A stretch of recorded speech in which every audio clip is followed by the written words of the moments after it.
We're going to go ahead and get started, even though we've had some technical difficulties on here. I'm joined with Christy Dunn. I'm Barry Tatum, and of course, most of you who are here are going to know our candidates who are running for 4 different school board zone seats in this upcoming election. But before we get started, there's a couple of things we'd like to say. I want to thank Mr. Mayfield and the administration of Wilson County Schools for making this facility available. I want to thank, pardon? And Miss Brittany back there, raise your hand. There you go, for getting everything set up and making sure that we've got air conditioning and good lighting and good sound. And but also for those of you who have been here for a while, 2 years ago to this day, I mentioned this at a campaign forum that we had down at Green Hills High School. July 9th is a big day in Wilson County. In 2003, we had 2 law enforcement officers tragically killed on Interstate 40, Deputy John Music and Sergeant Jerry Mundy. So it's important as we go forward with our lives and so forth to remember those who have given the ultimate for our community and our safety, and just keep those families in your thoughts, and say a prayer and say a thanks for anyone who's a first responder in any capacity for what they do to keep us all safe. And with that, we mentioned about the cheesecake. If you got a ticket, that's great. We're going to do a drawing. See, there are 3 young men back there, I guess, seated with their mother, wearing a red shirt. Yes, you may. And I'm gonna need a volunteer from a young man on that row with you when we get done to draw out of our bag and get our number. Okay? So you be thinking about which one of your sons is most trustworthy. All right. With that, first of all, going to introduce our candidates on here for Zone 2, and going on the stage here. We have Zone 2, Zone 4, Zone 5, and Zone 6. 2 people at each table. And first table, we have Melissa Grandstaff and Matthew McPeak. And then we have Michael Lynch and Joseph Padilla. We have Kevin Mack and Amy Bailey. And then we have Jeremy Donegan and Pam Seifert, who are all our candidates. So let's give them a round of applause for being on the platform. Our format that we decided to start with was we're going to give each candidate 2 minutes to basically tell you who they are, a little bit about their background, and what their motivation is for running for a term on the Wilson County School Board. So with that being said, we'll start at the far end of the table down there with Zone 6 candidate Pam Seifert. If you'll just pass the microphone. Well, we got microphones at each table. That's an improvement over last time. So if you'll tell us who you are, and what motivated you to run. Hi everybody, my name is Pam. I first want to say a big thank you to everybody that's here. A big thank you to teachers, administrators, staff. Couldn't do this, wouldn't be here without the wonderful teachers in my life. I am a Wilson County native. I actually attended high school in this building, and so it's a little surreal to be here in this capacity. I have a career working in education, Department of Education, specifically working with students in the career and technical spaces, and then working with teachers and administrators, college career pathways for those students across the state. So I am really interested and invested, passionate about education, and I am excited about this opportunity that experience and passion into the school district that through me students and teachers.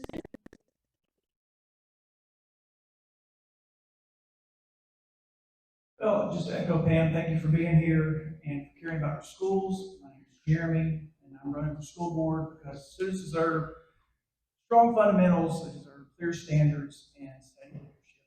My wife and I have been involved with our girls' education since they started Castle Heights Elementary, and we're working alongside and getting to serve with those teachers, administrators, and seeing firsthand what makes our schools work. I decided to run because my oldest daughter, Sadie, will be at Lebanon in the fall. And as you're sitting in that auditorium and you look around and you realize, here we are. And I try to tell my girls, if you think you can do something to improve it, you step up and you serve, you do that. And so at that point in time, I made a decision to run for school board. I have a slogan that I've been going around saying, proven leadership, practical solutions to students first. What that means is that steady, reliable leadership, solutions that work for teachers, families, and students, and decisions centered on safety, on learning, and student experience. Proud of Wilson County Schools, proud to serve alongside the teachers and the faculty and the staff who serve our kids every single day. I look forward to representing them, parents, students as well, with safety, thinking about their experience with their education. Hey, my name is Amy Bailey. I'm the Democratic candidate for Wilson County School Board in Zone 5. I'd like to echo the sentiment of probably everybody up here and thank the organizers of this event. Okay, went back on. I believe that an informed voter is an asset to our democracy. I would say why I'm here running for school board is when my oldest son started kindergarten in 2020, nonetheless. I looked at our board and I saw a governing body that was disconnected from our families and concerns that we have as our children navigating the education system. Over the last few contentious years, I've seen national level politics creep into our school board, only serving to further that gap. That was my catalyst for running. Our kids aren't Democrats or Republicans. They're children whose parents are seeking the best education possible for them. I believe that I have technical skills to analyze facts and make decisions for our schools, the discernment to represent everyone in the decision-making process, and the tenacity to get it done. Thank you. My name is Kevin Mack. My vision for public education is to offer far more than employment preparation. I believe that culture is crumbling around us, and we've got to prepare children to be leaders in the vacuum that is developing. To write, to think, to speak, these are the important skills. Students must be able to do all three persuasively. Education should light a fire in students' hearts and teach them wisdom, not merely fill a bucket with knowledge. Although Tennessee ranks low in per pupil funding among states, I refuse to let that be our excuse instead of our motivation. We don't need to wait on Nashville or Washington to start improving what we do with what we already have. We can start right now to spend that money more wisely. I've got experience in budgeting. I used to be mayor in Mount Juliet, Tennessee. So I'm used to dealing with public budgets. A budget is a value statement. Show me a budget and I'll show you the priorities. I will remember that every dollar in the budget belongs to a taxpayer first. You must always remember that. Further, I believe that good teachers are the best return on investment this district will ever make. And so investing in teachers is a priority. Finally, growth isn't optional in Wilson County. It's happening. But how we plan for it is up to us. Thank you.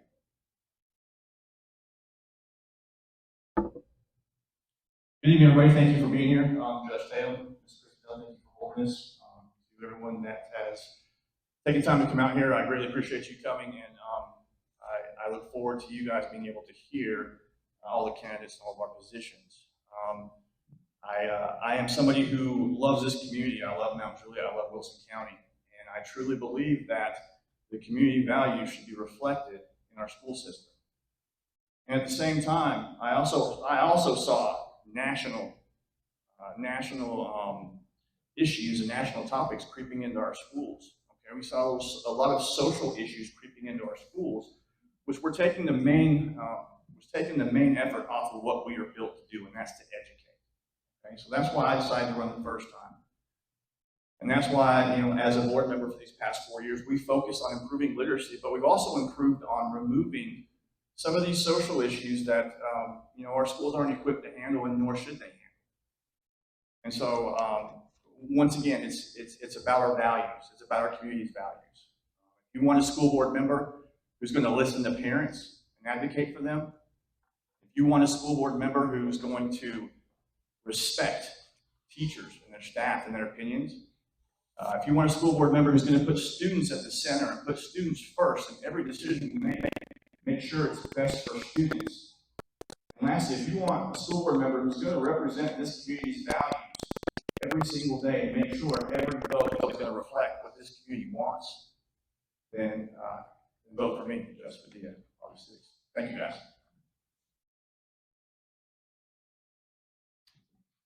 Good evening.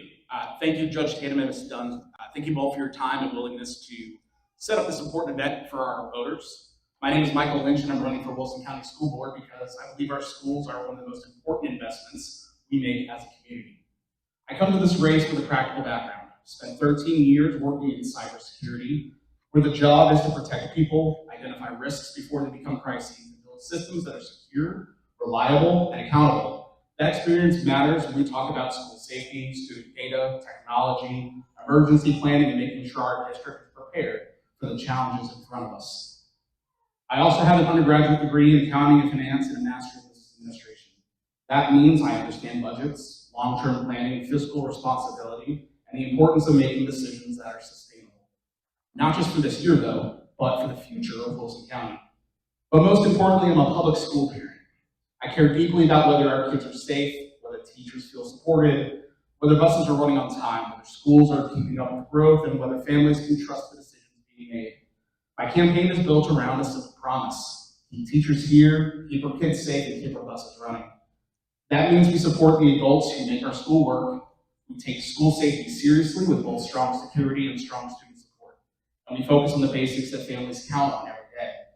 Wilson County has good schools, but good enough should never be the goal.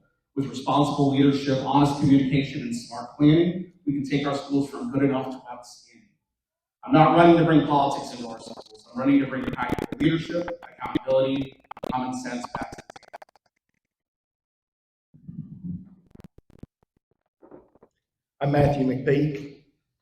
I live in Watertown, my wife and my two sons. One of my sons is a graduate of Wilson County Schools. My other son's currently in it. I'm a graduate of Wilson County Schools. I was joking earlier, the last time I was on this stage was 2001. I was dancing a swing dance here at a spring concert. So I will say this is a lot more nerve-wracking because I could see all you, and back then I couldn't see anything. So for the last 20 years, I've been in law enforcement.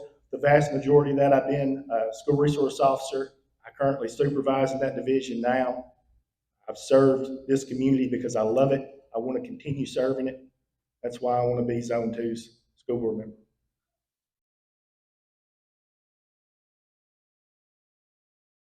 Thank you, everybody that had a hand in putting this together. Ms. Dunn, Barry Tatum for facilitating tonight, and people that are videoing, and the people that came to see us in person. My name is Melissa Grandstaff, and I'm honored to run as for school board for Zone 2. I'm running for school board because I want to continue to give back to the place that has given me so much. Serving on the school board would allow me to use my experience, my passion, and my lifelong connection to this community to support our students, families, and educators. I am running because all teachers and all students deserve to feel safe, valued, and respected. Wilson County Schools played a major role in my life. I was born and raised in Wilson County, and I'm a product of Wilson County Schools. I attended Southside, Tucker's Crossroads, and a proud graduate of Lebanon High School as a class of '89. I later earned my bachelor's degree from Cumberland University and my master's degree from Tennessee Tech. After college, I was blessed to return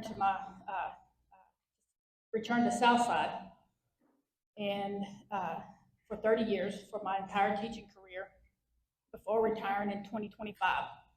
During my time there, I coached multiple sports, served as athletic director, and had the honor of being named Southside Teacher of the Year and the Wilson County Teacher of the Year in 2026 and 2017. You would think being a teacher would mean I was a great public speaker, but as you can tell, this is not my forte. So I'm a person that that really likes to think things through and write down my thoughts and make thoughtful responses before responding. And as a school board member, that's what I will do. Okay, Go ahead. ladies, oh, sorry. That's me. No, it was me. They need you to speak up and speak louder into the microphone. They can't hear the ladies. Men, you're good. Ladies. Right. Want to commend all of you because everybody was well under their time. So if we do that, we'll be able to get through some more questions on here. Next question we want to take up, and we're just going to, everybody's going to get a chance to answer the same question, but we're going to go to a different table to start off with. It's about teacher benefits, salary, recruitment, and retention. As we all know, the director of schools is responsible for the hiring, retaining, the promoting, and the terminating of both credentialed and non-credentialed personnel. As a school board member, what would you propose and what would you support to assist and ensure the director that Wilson County can attract teachers and retain quality staff to educate our kids?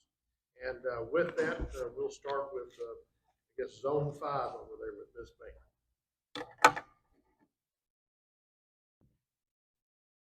Is this loud enough? Okay, thanks. You know, one of the things that I quote for the Wilson Post is I feel when it comes to education in Wilson County that we just simply don't put our money where our values are. We trust teachers with our children's futures, but we don't trust them to pay them fairly. When I'm looking at, I think it was a couple weeks ago, there was a post that talked about how our teachers got a raise. And I was very happy to see that. But then I went and looked online a little bit and saw that that was basically $16 over the bare minimum per the state mandate. And I would just ask one question: are our teachers worth $16 more than the bare minimum? I don't think they are. Recruitment of teachers is definitely it's a national issue, to be quite honest. Nobody wants to go into education anymore simply because it's an undervalued profession. And that's not something that I feel that we exemplify with our teachers here in Wilson County. So what I would propose would be to have active recruitment within all of our colleges in Middle Tennessee, specifically targeting Cumberland University. I would then look at, you know, re-examining the benefits package, because when I'm talking to educators out in the field, what they're telling me is that they can take a little bit of a pay cut because of how much they appreciate the county. When I'm watching some of these discussions and I'm seeing us borrow from the general fund, I see us kicking the can down the road on that decision. So what I would propose would be to go back to the square one when we got the insurance program together, to look at that data, see how it was structured, what that framework was, what we can borrow now, and the lessons that can be learned to put it together for a more bright future. Thank you. Okay, yeah. As I said in the introduction, good teachers are the single best return on investment this district has. Protecting that investment is fiscal responsibility, not a departure from it. So I'm excited that we've been able to get the starting pay for teachers up to the level of $50,000 this year. A first-year teacher with 0 years of experience will start at $50,000. That's something that the district has been working even before I got on the board to make happen. So I can't take a lot of credit for that, but that's a very exciting thing that I think that the district should be very proud of. As Amy mentioned, we do have a challenge with the employee insurance. That's a very real challenge. This year when we say we balanced the budget, but we had to put a note in the budget indicating that depending on what money we get in, depending on what expenses are, we may have to decrease the fund balance, the rainy day fund, the savings account, by up to possibly $7 million, just depending on how things run. Now, to give you some perspective, we're at 30 million now. So it's not an immediate crisis, but it's going the wrong way, and it's something that needs to be addressed. And so, absolutely, looking at that insurance program and trying to find programs that don't take more of those hard-fought $50,000 starting salary gains away from teacher to pay higher premiums is going to be one of the challenges that I look forward to tackling to keep the teachers employed at a high level of pay and benefits. Because again, just to reiterate, good teachers are the single best return. Mr. Padilla.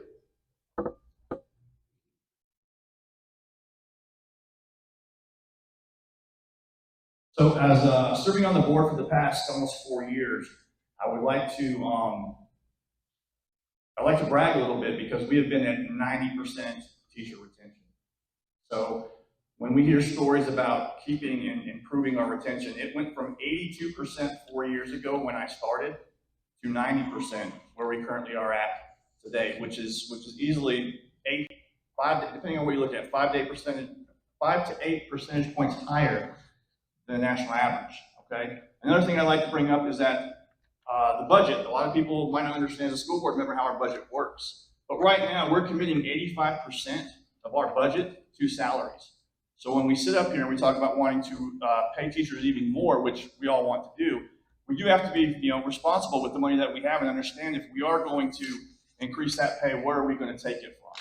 So it's been my goal, and another statistic is when I took over in 2022 and 2023, starting teachers made $41,000, $41,600. Okay, now they're making over $50,000. Okay, so that's been a big increase. It's been systematic. We've been building up to this moment. So a starting teacher pay here at $50,000 is a great start, and we're going to continue to build off of that. And that's great for all of our new teachers. When we talk about recruitment and maintaining and keeping, I want to get with our director and engage our director to look at we need other leadership opportunities within our district for our teachers. We have a lot of phenomenal teachers that there really is no upward mobility unless you're going to go into administration. So I'd like to look at having deans for schools. I would like to look at having more instructional coaches. I'd like to speak with the actual educators to find out what resources that they need or what they see to keep them here, because that's what's going to take us to the next level, is by making sure that these tremendous teachers that start out in Wilson County and start doing great things with our students see a place where they can raise. Tom, no, you're good. We'll let you finish that thought, but. Well, just so that the teachers that are here that really spend their hard-earned time and their efforts to know that there's a level up and another spot for them, because right now there's only so many. So that's what I'd like to make sure we talk about. Mr. Lynch? Thank you. So to reiterate what a lot has been said, we need more money for our teachers, right? That comes down to the county and the city level property taxes. We have very little room in our state constitution to raise taxes at all, right? I came from a district in Georgia where we had a penny tax on everything that was sold, and it all went to the public schools. It funded everything for the schools. And when my mom was a first-year teacher in Gwinnett County Public Schools, she made $55,000. That was in 2002, to put that in perspective. So I'm glad that we're up to the state minimum of $50,000. That's wonderful. Our teachers deserve it. But we can do a lot more. We have to do a lot more. And we've got great retention. We have wonderful benefits for our teachers. But further to the point that others have made already, there has to be more advancement. Not many people are okay with the status quo in their life. I know I'm not. I always want to do more for other people, to reach out into our community and find better, more efficient ways to do things. And so when we talk about retaining staff, right, we have to look at bus drivers, we have to look at cafeteria workers, we have to look at support staff, administrators, not just teachers, but also paraprofessionals as well. How do we retain them? How do we keep them on board longer? And so what we have in place now, I feel like it's good enough, but I feel like we can do a lot more. having additional pathways for teachers that don't want to go into administration but want to do more for their school is very important. Having some of the responsibilities that have kind of been foisted onto PTOs, take that back from them, because we shouldn't have to raise additional funds in the community to fund projects at our schools. Serving on a PTO for the last year, now formally on Juliet Elementary's board, I think it's really important that we're careful stewards of what we have. All Now we're good. right. It's gone. All good. Thank you. You said Got stop. the same problem. Mr. McPhee. I think I have an easy race or campaign, I'll say, and not necessarily saying this against my opponent, but I think our board has been doing a great job. I think the numbers show that our board is doing a great job. I think they have a plan. I like the plan, and I want to continue working with them on the plan. We all want to pay teachers more, and we're all going to do that if we can find the money. That's the thing. As far as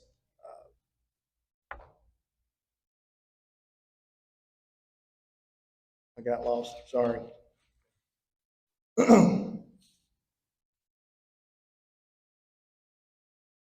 What I've heard is teachers want other opportunities. I also think that's a good idea. I think overall, these individuals want to be in the classroom, they want to teach. We've got to find ways to make them feel appreciated if we want to retain them. I think ultimately everybody wants to feel appreciated. I think we've got some great administrators in this county that I've worked with that are doing great things in our schools that are keeping their teachers happy. I would like to work and see that continue.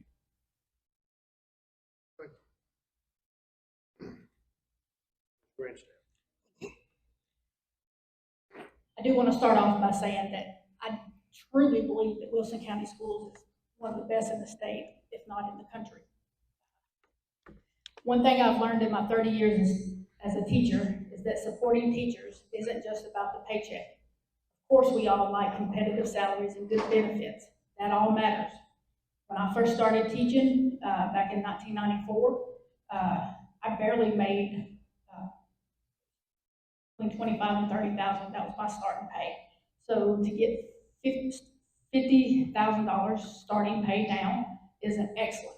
It took me over half my career to earn that money because I was a level 5 teacher and we had the merit-based pay. So here are some things that I think are important to give our teachers the tools, the time, and the trust to hopefully retain and keep our teachers here. Teachers need the tools and time and trust to do what they do best. It means giving pay and benefits that our teachers and staff deserve. It means supporting and respecting teachers by setting the examples ourselves as a board. It means making sure classrooms are adequately funded so teachers aren't spending hundreds of dollars of their own money on supplies. It means protecting planning time so they're preparing for great lessons for our students. It means giving new teachers strong mentors so they can feel supported from day one, because those first few years can make or break a career. It means respecting teachers' boundaries to avoid teacher burnout. It means supporting teachers on discipline matters. And I just want to go off of some things that others said. I recently had a conversation with a teacher who shared something that really stuck with me. They love being in the classroom, but they wish there were more leadership opportunities at the school level. Right now, some teachers feel like the only way to grow professionally is to leave the classroom for administrative or district positions. And I think we should explore ways for our teachers to have leadership opportunities at the schools so they continue to do what they love the most, and that's teaching our students. Thank you. And we'll go to the zone 6 with Ms. Seifert. I'm gonna get this microphone as close as I can without blowing everybody's ears out. I agree with a lot of the sentiments that have been shared so far. And I have been, as I've been going through this campaign, I've been repetitive and consistent with saying students, teachers, community, they are a three-legged stool. If one of them fails, the other ones are not supported. But I often find myself talking most about teachers. they are the air mass to our students, to our community. So we need to support them first, and we need to support them well. Teachers are some of my favorite people. They're the most memorable people in my life, and some of my best friends are teachers or work in education. I did a little bit of research to prep for this specific conversation, and as somebody who works in workforce planning now, I was really interested in what are the retention rates. And what I found for the 2024-25 school year, the state report, is that our Wilson County overall retention is 84.6. Our state retention, Tennessee's state retention, is 87.8. When I'm working in workforce planning, I want to hit the standard benchmark, the industry standard. If I'm falling below that, that shows me that there's a problem that needs to be addressed. And then when I look into each individual school within Wilson County, they range wildly. So we have some that are in the 60s, we have some 70%, we have some in 80, we have some in 90s.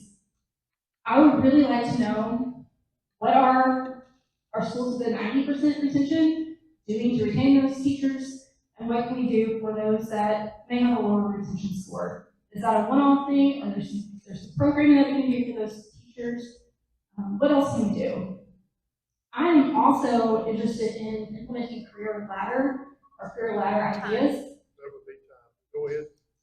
Because I think that's an opportunity for teachers to gain experience without having to go back to school and pay money, or attain an administrative role. Thank you, Mr. Donovan. I'll start off by just saying that teacher retention must be treated, as a core student achievement strategy, right? Because stable, supportive teachers create stronger classrooms, better continuity, and a wiser long-term spending when we have consistency. Now, I'm a healthcare professional. I'm a CRNA, work here at the hospital. And when I started, when I was 20 years old, I was a patient transporter at Baptist Hospital, then went to an RN at Vandy and on to anesthesia school. So I've seen, when I compare a teacher when compared to the healthcare system, it takes everybody. And I also understand the cost that goes into onboarding and bringing on a new teacher, just like bringing on a new nurse.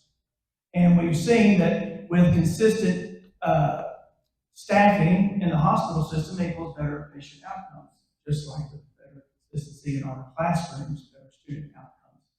So as a school board member, I want to make sure that we are, and I agree, set the standard for compensation packages, give the teachers what they need to set themselves up for success. If they came into this profession not because of the dollar figure that they give, but because it was a calling. If they leave, they walk away, it must be that they're not given the tools that they need to have success. In my house, we say we have standards. The standards are meant for, my girls say excellence. Exactly, the standards are meant for excellence. Right? So when we enforce those standards and we give the teachers what they need, we show them their value in their package. We give them the tools they have that they require. Everybody wins in better student outcomes. So that's my stance on teachers, and just knowing that student achievement and teacher retention, they go hand in hand. And it goes back to being make sure that we're also fiscally responsible. Thank you.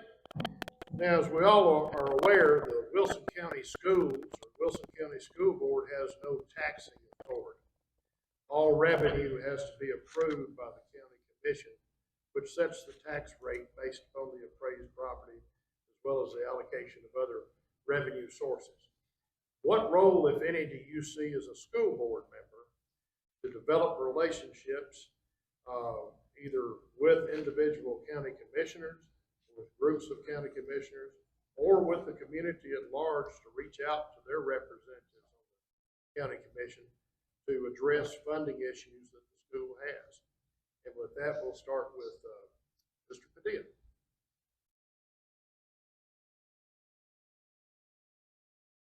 Financial responsibility has been at the forefront, and when you make your way onto a school board, you're going to understand that there's not all this money somewhere hidden that we're able to pay for all of these things.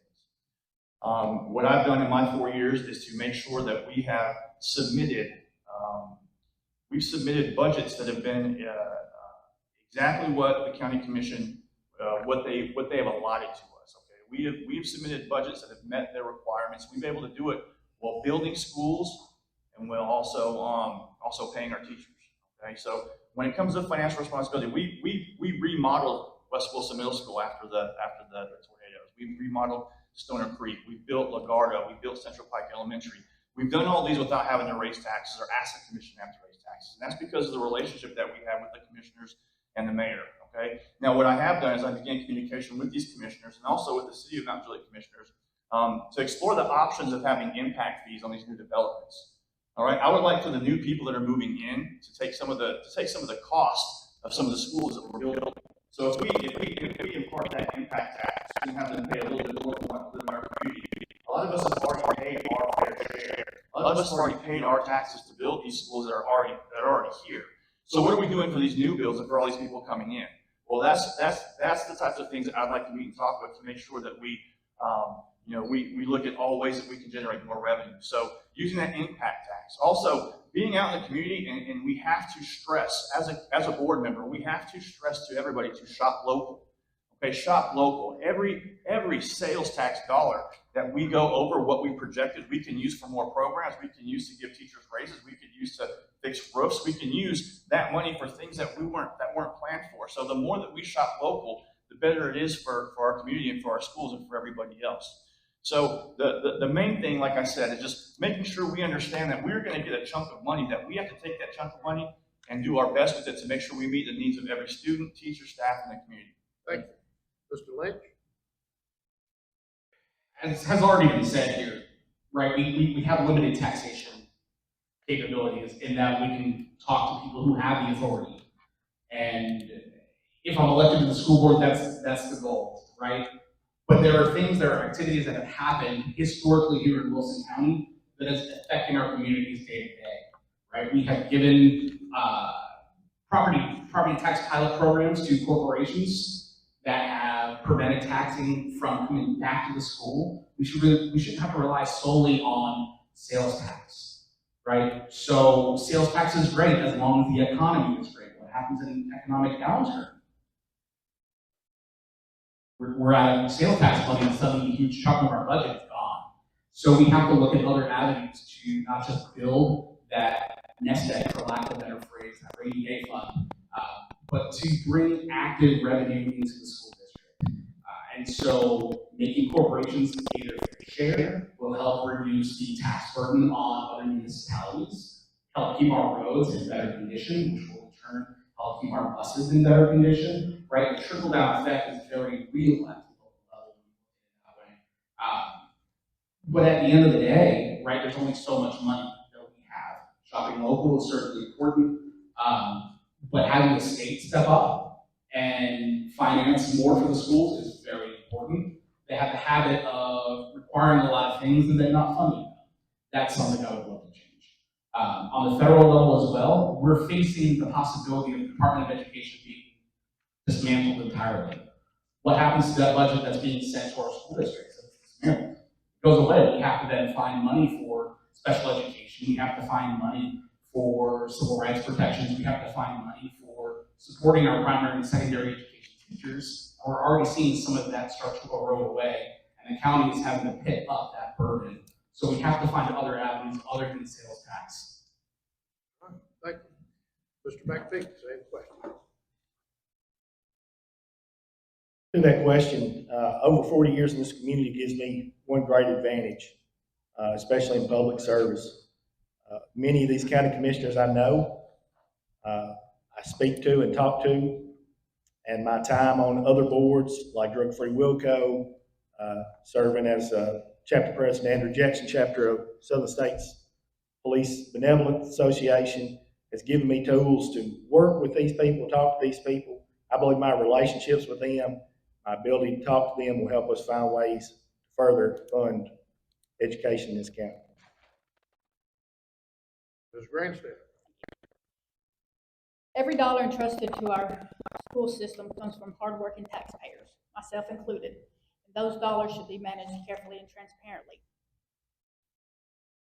I agree that we need to develop relationships with the county commissioners. I've emailed several in the past about other concerns. So that would be something that I would look forward to having discussions with them about. I would also like to ask thoughtful questions about our budget, listen to recommendations from Mr. Mayfield, and listen to our financial director, Mr. Sebastian. Because every tax dollar that we do spend needs to be used wisely. And I would like to reiterate that shopping local does help because our funding is coming from local sales tax revenue. It not only helps our small businesses, but it helps our schools. And our local sales tax increased 9.3% over the last year's total. So I hope that trend continues. Mr. Donegan?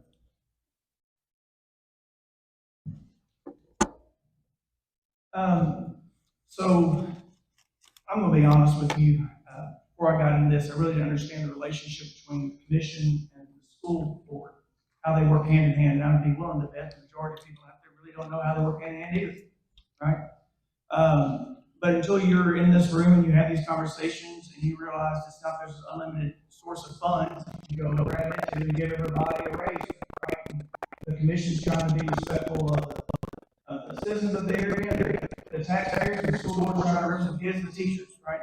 But what I have often found, once again, I'm going back to the well with my healthcare system, a lot of times there are silos and not everybody's always talking to each other. So I think it starts by when you have a relationship with your commissioners and you're able to communicate their point of view and they can understand your concerns, then we can kind of come to the table and kind of come on a compromise. I think the biggest thing is we want to make sure that we are being fiscally responsible. That I think the citizens, the taxpayers want to make sure that we have transparent, that we're on our budgeting, that we're being disciplined with how we're spending things. That the investments that we are doing, whether they new schools, if it's software, STEM programs, whatever, that we're what the side we bring to them are actually going to strengthen the classrooms, retain your staff, or help support your growth, and then ultimately, just like in healthcare, improving patient outcomes, we want to improve our student outcomes, right? So I think the biggest thing is we work with the commissioners is make sure that there's a good relationship there. I'm no builder. I don't, but I'm learning. And can be in this county. I know that's your construction everywhere you turn, right? But there's development costs. And to my knowledge, I think we just paid $5,000 per house that's built up as development costs. That ain't enough to cover it. Right? We already got a sewer plant issue that's going on. Make sure we can take care of all this massive growth. So maybe we look at things like that to see how can we bring more money in. The developers are coming in. They're also responsible for that same growth. Growth is going to happen regardless. So we just got to be prepared for it and be able to have that conversation. Thank you, Ms. Seaver. I echo a lot of what has been shared already. I do want to commend our county commissioners and our school board reps for being collaborative with each other. I think that's something, should I get elected, that I wish to continue, even more so, be even more collaborative in this space. I am somebody who digs at a question. I ask why, and then why. And so I want to know, how can we do more? What kind of innovative strategies can we do? What can we look at to increase the budget? What type of voice can we have when talking to our state legislatures about increasing the funding for our schools? I also, I want to walk side by side by the county commissioners. I think, one thing that was said earlier is that we need to have multiple pathways of funding. We can't have all of our eggs in one basket. And I certainly agree with that piece as well. We're seeing an erosion of federal policy and state policy, and so we need to build up our own financial approaches within the county to safeguard things that we may see. We may be solid right now, but what happens when our sales tax does go down if we see a small recession or anything like that? What else can we do? And so I think establishing and maintaining those relationships with the county commissioners, with others within the community, to look at finances in a holistic way is what I will do. Thank you. Mr. Mack? Okay, let me go back to my time over in Mount Juliet when I was the mayor there. A couple things that we did do, and it gets back to one of the things that Joe mentioned, was we had a Shop Mount Juliet First program. We actually encouraged folks to not go to Davidson County. This is Providence. Before, when we had, South Cracker Barrel, Waffle House, and a whole different world. People generally went to Davidson County. So we started that Shop Mount Juliet First program, and something like that for Wilson County is absolutely a great idea. We also asked the questions of Mount Juliet: who should pay for the infrastructure required for new residential development? Everyone through higher property taxes, or the people that are coming into the community through impact fees? And so we actually were the first in the county to implement impact fees, and the county has since followed suit. But that's a great thing to look at further. We mentioned the county commissioner. They're a great group. The working relationship between the school board and the county commission is great. We each stay in our own lane, but we intersect, of course, at money. And let me talk about one other thing, and that is we need to have good relationships with the planning commission and the planning community, because keeping density under control has to do with how fast we have to build new schools. Thank you very much. Ms. Bailey? I'll say that I'll echo a lot of the sentiments that have been said up here.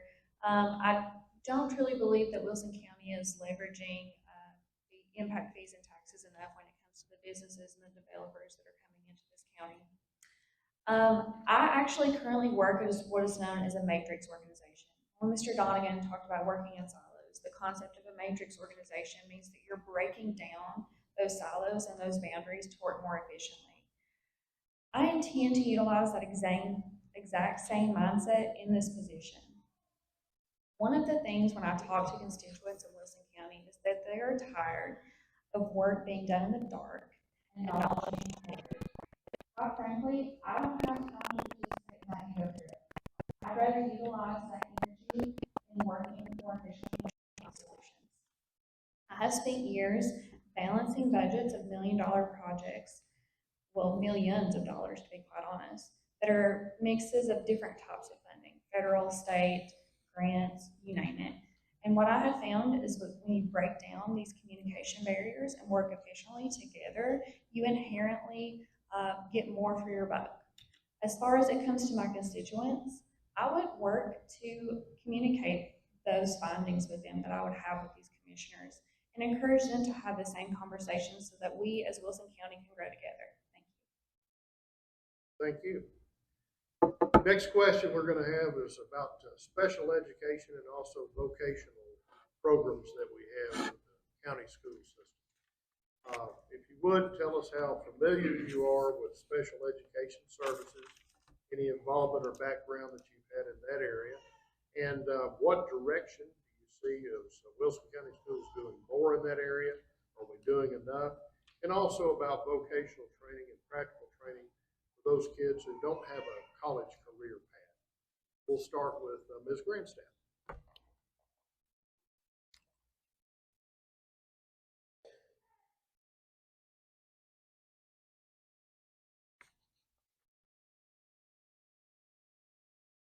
My experience with special education, as a PE teacher, we had to differentiate our lessons for all different levels of students' abilities.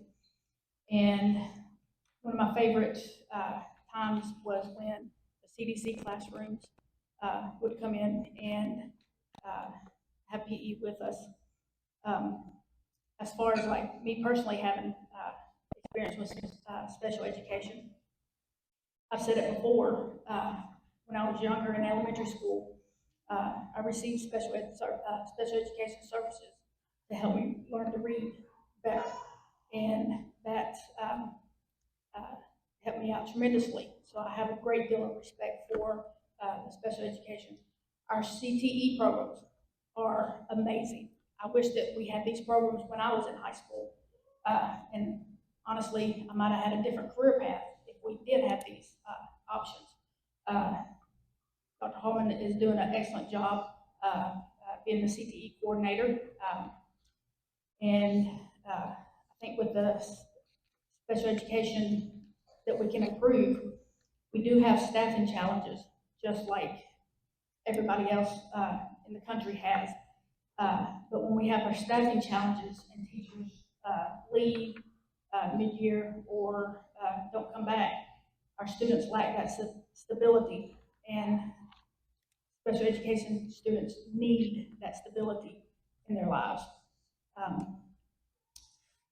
There's various reasons why special education teachers leave. It could be the required paperwork and all the meetings that are required, but those are necessary. Thank you, Mr. McPhee. Yesterday, I met with a young man I've known since 2013 or 2014 when I was the SRO at Mount Juliet High School. He was in the special ed department. He's still a friend to this day. He comes and visits about once a year, twice a year. At Lebanon High School, I had Miss Destiny's class, and I'm thankful I did because Miss Destiny's class was a place I could go, be calm, help with work. I just love those kids. Special ed is SPED is an area that I'm passionate about. I'll certainly support anything I can to further that. I also say CTE. I think we're killing it in the CTE department. It's easy to say good things because we're doing so many good things, but we have a shortage in this country of jobs that require these types of certifications. I'll mirror what you said. I wish I had been more involved in vocation when I was here. I didn't even go to that building over there. I never saw it as a path for myself. I wish I had. I may have gone a different route than what I did. I support both those programs, and I'll do whatever I can to support those programs. And the teachers I know in the SPED department know that. Thank you, Mr. Lynch.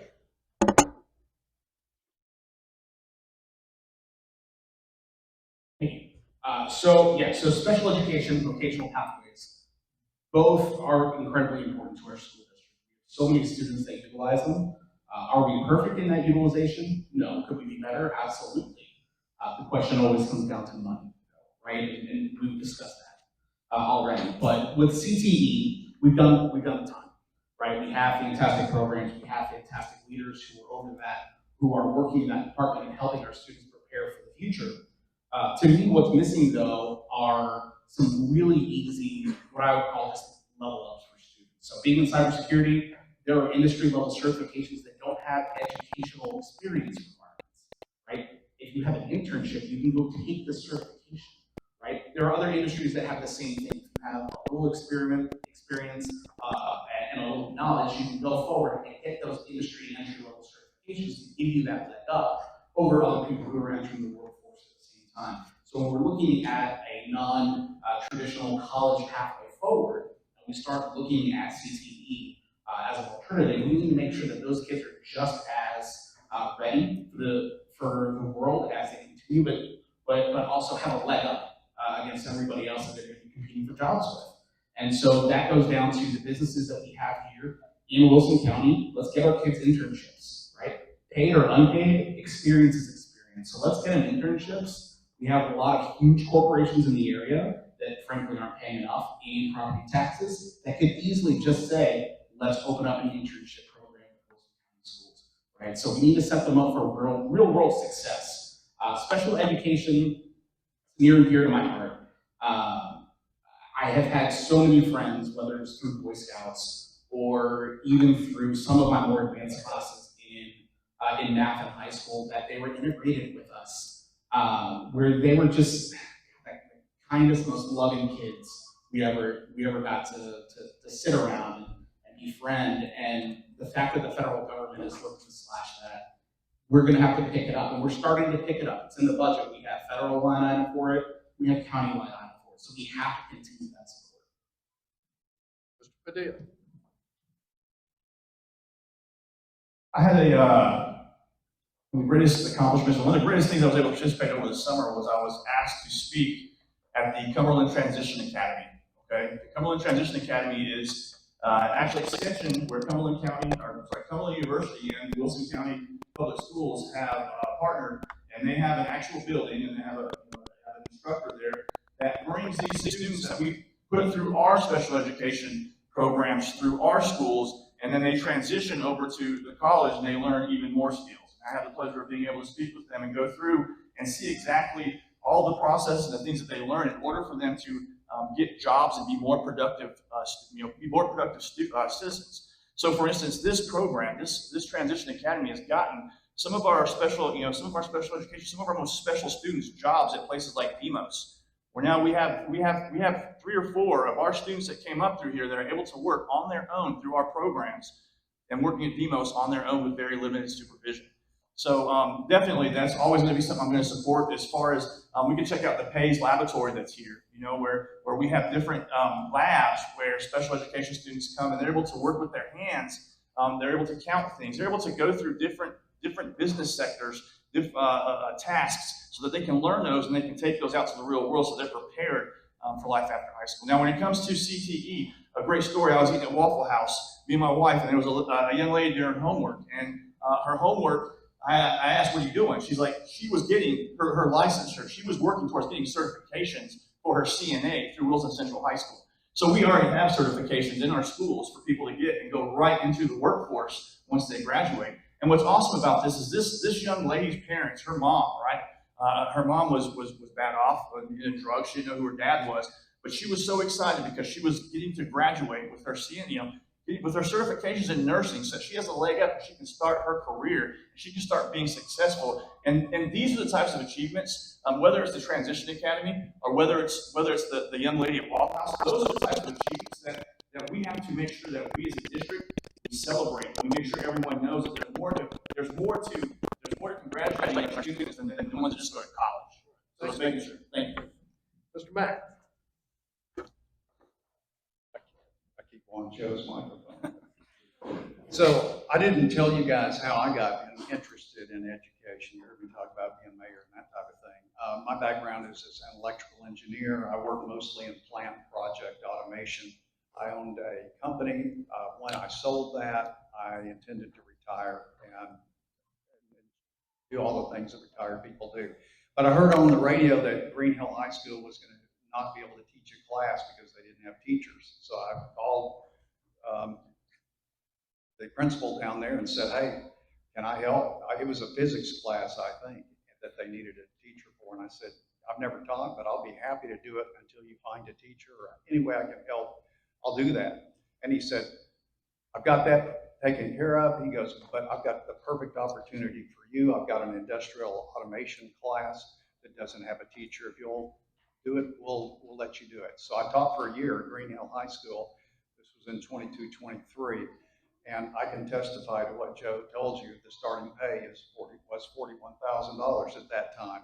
And so I went from owning a company and whatnot to making $41,000 because I had zero experience as a teacher. But all of that is to say that the CTE, College and Technical Education, the POTEC program, if you will, in the schools here are outstanding, whether it's culinary, welding, the ag things that are going on. Bonnie Holman does a great job with it.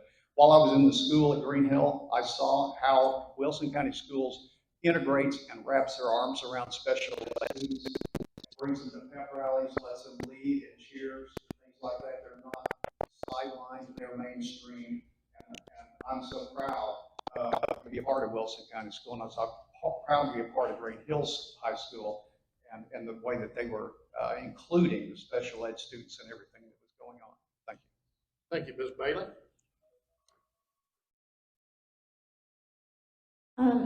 To make a long story short, I'm echoing a sentiment that's been said here many times before, but CTE is just imperative to build our community.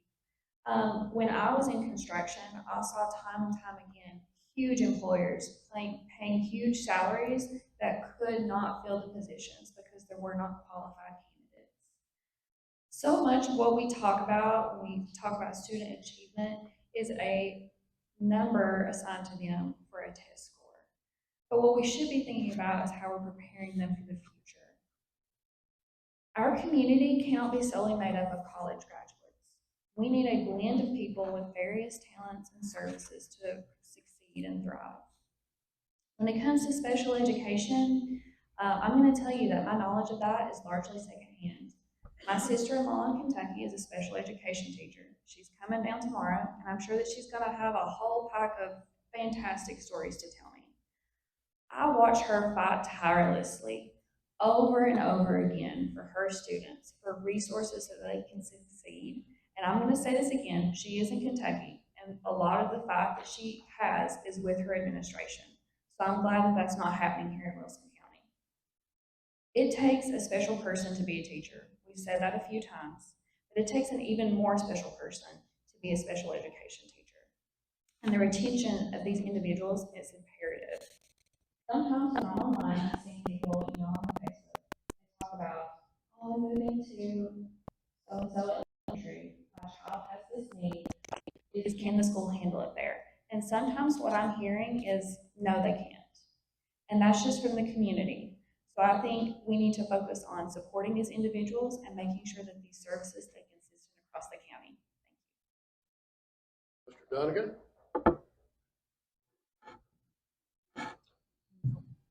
I want to start first by kind of giving my background. I did not go to Wilson County Public Schools. I grew up going to Easy Christian Schools, private school in Antioch.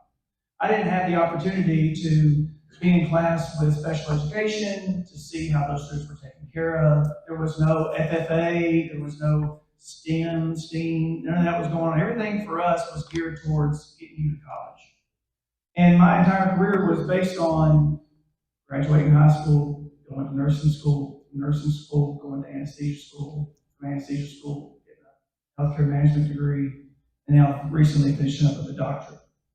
But everything has geared me towards a specific skill. Now, I will say that with what excites me by learning, by having our kids in public school this entire time, is seeing not everybody looks like us, not everybody talks like us or acts like us. There's so many pathways to get there, right? Something I am passionate about when it comes to special education and disabilities. I myself am an amputee in our house. We just accept it and we roll with it and life happens, right? And so we sit there and we know how we can overcome obstacles. I have 2 nephews, both are born premature. One's got cerebral palsy. Because of the public school system, those kids are able to be in school, be educated, and have teachers and resources that are available to them. That is, at the end of the day, no matter how old you are, whether you're 44 or you're 7, you want to feel valued, respected, and cared about. And those mamas and daddies love to see a teacher, a school member, care about their kids that same life. So I think those programs are fantastic that we have to offer. When it comes to vocational pathways, not everybody is made for college and to go that route. And I think we do need to make sure that we are teaching our students certain skills. I'll tell you right now, I didn't know what a CRNA was until I had my appendix taken out. Most people don't know what careers await them unless somebody introduces that to them. So to speak, what Joe said about the nursing student who graduated with their CNA certificate, more things like that to expose our students into what a career may look like. Thank you. Ms. Seifert? I personally would say that I think both of these topics deserve their own separate forums and of themselves, and so it's going to be really hard to cover them in essentially 1 minute each. I'm going to be transparent and say that I don't have experience with special education. However, I have had conversations with parents of students who are in special education programs, and they want more. They need more for their students. Every student within special education has such a unique need that needs to be addressed. And so it kind of goes back to the conversation about teacher retention and teacher support. How are we diving in even deeper with our special education teachers to make sure that they feel supported in their classrooms and that they have the resources they need to support every unique student? I'm going to make a really quick transition to CTE just because that's actually a career transition for myself. I used to work in higher ed and found that there was a lot lacking in higher ed in terms of student preparation. And I felt that CTE, career and technical education, filled that gap. I think Bonnie Coleman is doing a fantastic job in Wilson County. We have incredible CTE programs here in Wilson County. I think about what we could do more, and I think what we can do more is open the accessibility even more, communicate with parents, communicate with students on what programs to pick. Can they transfer from one school to another with a program that they want? You can think of innovative ways to open up different programs to students who may go to the school where that's not offered. And I also personally want to make a statement that CTE, career and technical education, is not an alternative to college preparation. It is an addition. Every student benefits from career and technical education because that's where durable skills are made.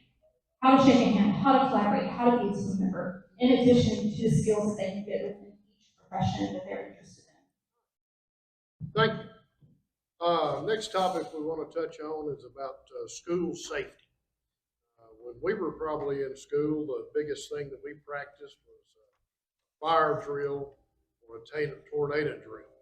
But today we have schools where it's incumbent upon us to train for an active shooter or an active threat drill.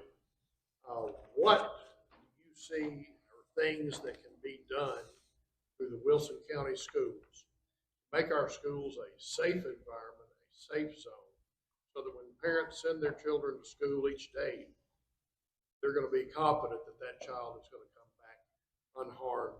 And also, what support should our schools give to our staff, our teachers, and all of our staff and students and parents as far as reassuring them that things are safe and to address those types of concerns?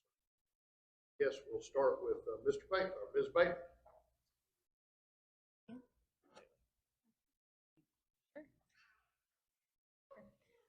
So I'm going to preface this by saying that I am a parent of 2 children who are currently in school. Both of them have bulletproof backpacks, and neither one of them have ever owned a lot of tennis shoes. And I just want us to stay with that for a second.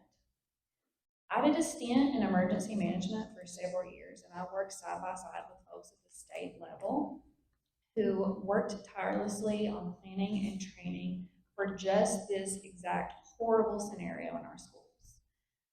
And when the Covenant school shooting happened, and I had to drop my child at the school the next day, I told him, this is the safest place for you to be, because I know within everything in me that Mr. Police Officer B is going to protect them with his just life if he has to. So along those lines, seeing behind the scenes like that in emergency management, planning, preparation, response, and how just continuing that cycle only makes you more resilient, I can also tell you that it makes you more safe. So as a school board member, I would work tirelessly to just continue that and to work to make it more efficient. Now, as far as resources for our schools, I would also look to analyze what's practical, right? What's practical to implement? There's a lot of things out there that I've seen personally, and I know we've all kind of seen some wacko things. I was told that there's like tote bags. We've seen a lot more such rooms. I would work to outreach to our educators to see what they feel can practically be in their classroom without it being a hindrance. And then I would see what we can allocate for in the budget to just, actually phase these technologies and solutions in. Because I know as a parent that is my number one concern. Thank you, Mr. Mack. I'll say that I think Wilson County does a really good job with school safety. We have a SRO officer or 2 in every school. The high schools have more needs. So at Green Hill, for example, we have 2. So those are provided by the Sheriff's Department. That's something the county does for us. They're fully trained deputies. They're not rent-a-cops or things like. They're fully trained, certified sheriff's deputies that work in the schools, and they do more than just law enforcement. They develop relationships with the kids and become role models and mentors. And not only keep the school safe, but help kids understand, that law enforcement is someone that's there to help them. And as having taught for a year, we worked really closely with the SROs on drills and safety precautions. We utilized a layered approach in Wilson County that has multiple layers. Some of them you all see, some of them I don't know about, some of them that, we can't talk about because we keep it for operational safety so that everybody doesn't know what to expect and what we're doing. But some of the things that we do that we can talk about are the weapons detection systems.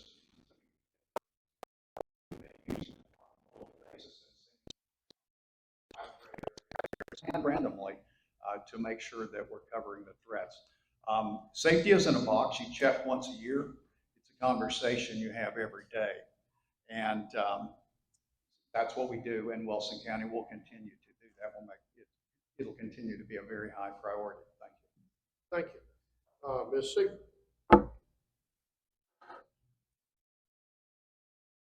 For me, school safety at this point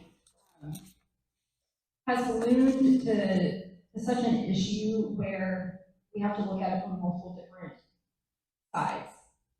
We have to look at it from hardening our schools. And I think Wilson County is doing a good job at, looking at how do we get the films, how do we get the shatterproof glass, how do we do the weapons detection. This is around every school. I think it's great that we're the first district in the state that had SROs in every school. I want to continue that work. I think sitting down with the school administrators and seeing what are they seeing, what do they want, how can we allocate to that, how can we plan for what's going to work best in each school is one approach that I want to take. And it will be top of my mind. I have a little girl too. I think about that when she's in her preschool. She's not yet in a school or a public school yet, but I think about that myself. Covenant shooting was horrible for this community and all the other ones as well. But I also think, looking at it in a holistic way, what can we do for our students where this doesn't happen? What type of counseling and holistic support can we provide those students? What type of holistic support can we provide our teachers? We have to approach this from multiple different avenues. And so I want to continue down the path of hardening our schools, but also how do we support our students and teachers to where this becomes less of a statistic in that avenue? Thank you. Mr. Dunning? The fact is that we live in a fallen world of equals here. Now, in our apps, we talk about controlling the controllables, right? And I think that our schools have done a very good job as having my kids going through where they're at now as a freshman and seventh grader. I'm so proud of the SRO officers and everybody that's there looking after my girls. I remember just the other day, kneeling in the back, look at Sadie, she's doing it. She's walking in all by herself. And I knew that Miss Lisa Coffin was going to take care of my kid that day. Officer Hindley's going to watch over them. And I think, if you ain't trying to get to a school, it's like Fort Knox. You got to sit there. I just walking through the doors. Her mama, she gave me the look over every time I came in and tried to sign them out. Right? So I think we've done a really good job. And I didn't realize we were the first district that had SROs in every school. That's setting a standard. And that shows how passionate our police officers and the sheriff's department, everybody is about keeping our kids safe. Because their kids are in there too. Right? I think when it comes to school safety, though, we continue to see, be at the front lines and listen to those that this is what they excel in. Take their advice. What are the trends? What are the bad guys doing? How can we set that up? As much as we want to put our kids in a bubble, life is going to happen, right? But we can sit there and make sure that we do what's right by them by controlling the controllables of SRO officer presence. Make sure that we're staying current, that we drill these certain things. Our kids are resilient. They're very resilient. This is their, unfortunately, whether you good or bad, this is their normal. They have rolled with it, but they know that the people there, the teachers, the officers, and the staff, they care about and love them. I think school safety should be comprehensive. I think schools, secure buildings, clear procedures, drilling these certain things, strong communication with the parents and what's going on. Nothing scares you more, right, as a parent to get a phone call about, hey, there's a lockdown. Okay? I think all those things promote a healthy school climate. So Thank you. Mr. Padilla? First of all, we all can agree that you can't legislate evil. Okay, there are evil people out there that intend to do harm, and there's nothing that we can do to stop it other than to have people in place to prevent that harm from occurring. All right, and we must do that by providing layers and layers of security that makes any bad guy, makes any evil person drive by any of our campuses and says, you know what, I don't want to stop here. Okay. So the first thing that I'd like to do is I'd like to take a look at, working with our county commission in finding money, because I love that Lakeview Elementary has a fire station in front of it. I love that Green Hill High School has a fire station next to it. I love having first responding stations within a certain radius of our campuses. So when we build new campuses, the first thing I start asking is, can we carve out a piece and have, I don't want to turn our schools into, mini encampments. However, I would like to put, what about having a satellite deputy office there, or a satellite, first responder office there, so that we're showing that presence, so that if anybody wants to do harm, we have somebody there to say, I'm not going to stop there. That's what we need to do. We need to show a strength. We need to have a posture that not our schools, not today. Okay. And this happens, like I said, we put fences around 6 of our schools. It's just a little thing, but fences matter. It's just another layer. We put weapons detection systems. All right, we purchase dogs, right? We purchase weapons detection dogs that we have to go through our schools, and they're always just another force in readiness. That's what we have to do. And we're looking at getting dogs for each zone. Okay, we're going to try to use state grants. We're trying to use any money that we can have, because school safety is the most important thing. And the thing is, though, safety doesn't stop just from school shooters. I know we're short on time, but we also got to look at the safety. When those parents drop their kids off, that we're looking at the nutrition of their kids at school. We're looking at, do we have cell towers? Are we allowing cell towers on our school, which we decline putting cell towers on our schools? We got to look at vaping. We got to look at drugs. We got to look at phones. We got to look at bullying programs. We have to look at all these entities that are hurting our kids. Of course, the school shooters, we have a strong posture that way, but we also have to look at all these other ways where we're trying to keep our kids safe. Thank you. Thank you. Mr. Lynch? So everybody's made some fantastic points about physical security. I've mentioned already my background is cybersecurity. That's what I would concentrate on. We have in the 5-year plan the board has already put together. There's some fantastic improvements with physical security, but the cybersecurity world is just as important, right? Children are trafficked. They're led away from their parents. They see things they should not see at their age. Right? If we're truly concerned about what we're exposing our children to, we should be keeping the devices that we provide them secure, whether they're on network or off network at home. So when I think of school safety, I don't just think about when my kid went through his first active shooter drill and he came home upset but said, it's okay because Officer Mike is there. Right? I think as well about cybersecurity, what we can do for these devices and email accounts, and why in the world are external email addresses able to email internal students? Why are there bypasses to the targeting? Why are we utilizing tools that are not implemented correctly so the students can bypass them? And they're not hacking, they're not doing anything illegal. They just figured out that a little iframe pop-up window that's trusted can be used to bypass and go elsewhere on the Chromebook without being stopped, which is silly to me because GoGuardian is a fantastic product and it can stop that if we implement it correctly. So I look at things like that. I look at just basic cybersecurity protection. The home, we make sure that our kids are cyber ready in the world that we are in today. And I think as well about the burden that sits on our county commissioners and our sheriffs to supply our school SROs with the equipment they need to be safe. All right, one of our current board members, Melissa Lynn, posted today that there is a fundraiser going on to provide rifle-grade body armor to our SROs. Why don't they have that? Why do we need to fundraise for it? Why can't we just fund it through the county? Thanks. Mr. McPhee? I agree. Why can't?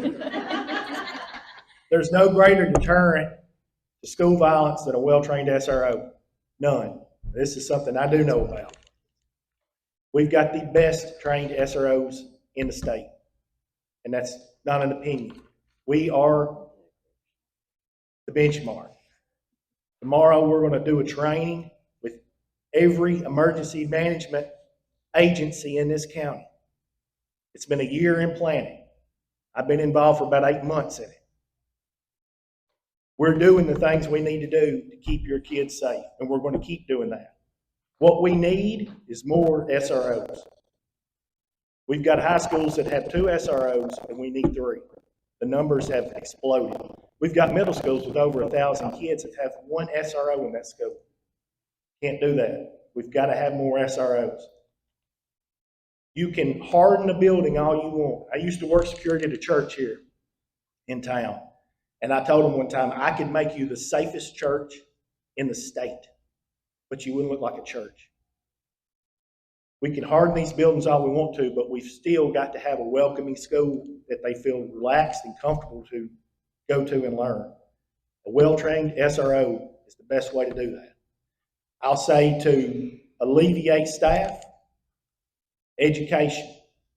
When I was at Stoner Creek, the best thing that I did was every year met with the teachers and just talked them through what the plan was, where to go in your room, what to do. Fear comes from not knowing. When you have confidence, you understand the plan, you feel better, and you're going to perform better. We've got to get that district-wide. We've got to get that district-wide. We've got to get SROs in front of teachers, telling teachers this is the plan. And Ms. Grandstand. I totally agree that Wilson County does an amazing job with the physical security. Every child deserves to learn in a safe environment, and every parent deserves peace of mind when they send their kids to school. Wilson County has made school safety a priority through SROs, secure entrances, safety drills, even adding the K9 Xena and Xander, which was my favorite when they came to school. We have strong partnerships with local law enforcement. But safety, like Joe and Michael said, isn't just about physical security.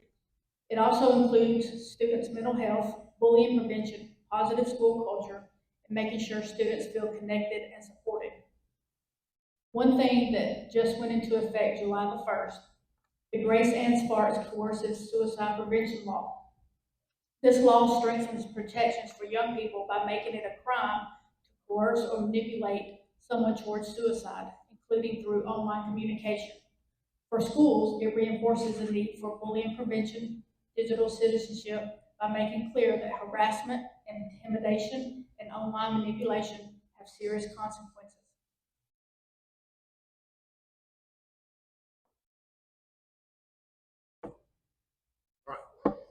Next question we want to touch on, it's not really something that the Wilson County School Board can implement, but you can react to, and it gets back to the funding issue.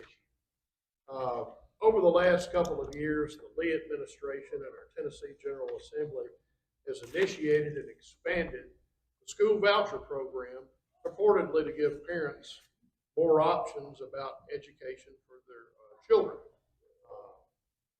The private sector.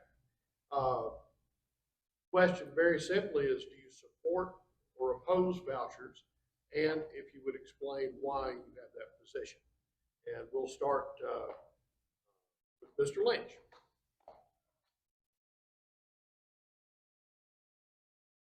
Thank you. So, as somebody who has the means to put my kid in private school and choosing public school, and a product of public school, with a mother who's not in public school, I think is going, I 1000% do not agree with vouchers. There is zero accountability for these schools that take the vouchers. They're drawing funds away from our school district at a greater rate than we get from the state itself.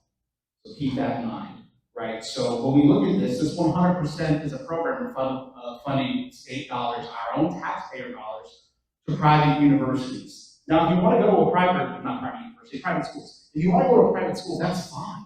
There's nothing wrong with that. We have some of the best here in Wilson County. But there's no accountability on these schools. There's no test scores. There's no statistics around bullying. There's no requirements for mental health. There's no requirements for nursing. There's no requirements for making sure that our kids are safe and protected, right? So there are things we have in place in public school that we have because of the tax dollars. And once we start siphoning that off, we've seen it in state after state after state. Tennessee's just the most recent one where it balloons and explodes our budget. And we're sitting on a rainy day fund in Tennessee of like $2 billion, and yet we're taking public school dollars and sending them to private schools. And the question that I have is how many people are utilizing them that are already at private schools, meaning they have the funds to do it already. They're just getting a handout from the government, which is what a voucher is. Mr. Padilla. So I was actually on the school board when this was brought up and when this was passed, and it's very interesting how this whole thing transpired because it had been voted down 2 or 3 years in a row by these legislators, and then all of a sudden these same legislators got in contact with, I guess, a lobbyist from out of state who wanted to push school vouchers. So I really was against school vouchers when they came out, especially the process of how they were adopted. All right, the bill he called a special session. Had no communication, had no debate. There was no roundtable discussion to talk about how this was going to be laid out, and I don't believe that's how elected officials are supposed to act, okay? We work for our constituents and we work for you. And when I saw that bill, I'm going to be honest, I am all for parental choice, okay? I am all for parents being able to decide how their children are educated. However, what I'm not for is taking money away from public schools in order to make that happen, all right? So, and in the bill, I'll make sure everyone up here is transparent. In that bill, it does say if a student leaves public school and goes to private school, our enrollment numbers, we are still going to be compensated. So we're almost paying 2 times for one student. So that's just, once again, that's just ballooning, and that's just, it's not right, okay? If you go back and look at the, the state found money to give our teachers $2,000, all right, in order to approve this bill. Why can't we give our teachers $2,000 every year if we can find it just for this bill? So, of course, I truly believe that especially in Wilson County, now I can't speak for other counties, all right? Public schools are strong here. Our public schools are better than our private schools that are located here. Now, I will say that our private schools, there are some exceptions. Parents might want to have their kids go to private school for whatever reason, and I support that decision, okay? But for me, I really support our public school system, believe because it's going to support the masses, right? Because we got to do what's best for the whole of the community, not for just the select few.